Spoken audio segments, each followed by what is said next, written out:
ইউনূসের kitchen ক্যাবিনেটের ভয়াবহ কাণ্ডের নীল নকশা ভেস্তে দিয়েছে সেনাবাহিনী।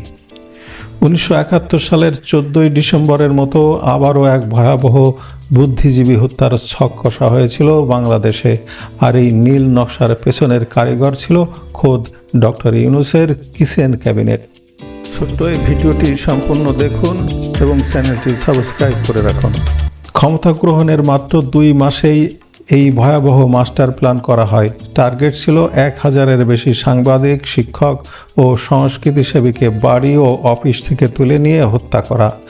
ভিন্ন মতকে চিরতরে স্তব্ধ করে দেওয়াই ছিল তাদের মূল লক্ষ্য। কিন্তু এত বড় হত্যাযজ্ঞ চালাবে কে? ছাত্ররা নাকি আইন শৃঙ্খলা বাহিনী? এ নিয়ে নিজেদের মধ্যে শুরু হয় চরম মতবিরোধ। আর ঠিক তখনই ঢাল হয়ে দাঁড়ায় বাংলাদেশ সেনাবাহিনীর কঠোর এবং সরাসরি বাধার মুখেই ভেস্তে যায় ইতিহাসের এই ভয়াবহতম হত্যার নীল নকশা। গোয়েন্দা সূত্র বলছে, এই কিচেন ক্যাবিনেটে ছিলেন আসিফ নজরুল, সৈয়দা রেজওয়ানা হাসান, মোস্তফা সরোয়ার ফারুকী এবং আদিলুর রহমান।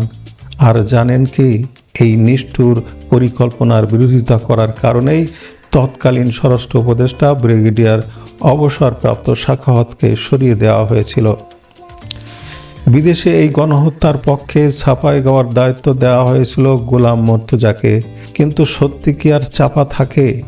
সম্প্রতি স্বরাষ্ট্রমন্ত্রী সালাউদ্দিনের হাতে পৌঁছেছে সেই 1.5 বছরের নিষ্ঠুরতা ও লুটপাটের ফাইল, যা দেখে খোদ স্বরাষ্ট্রমন্ত্রীও বিস্মিত। প্রধানমন্ত্রী তারেক রহমানের নির্দেশে এই বর্বরতা ও লুটপাটের চিত্র এখন জাতীয় সংসদে তুলে ধরা হচ্ছে। সেনাবাহিনীর সময়োচিত হস্তক্ষেপে দেশ রক্ষা পেয়েছে এক ভয়াবহ কলঙ্কের হাত থেকে।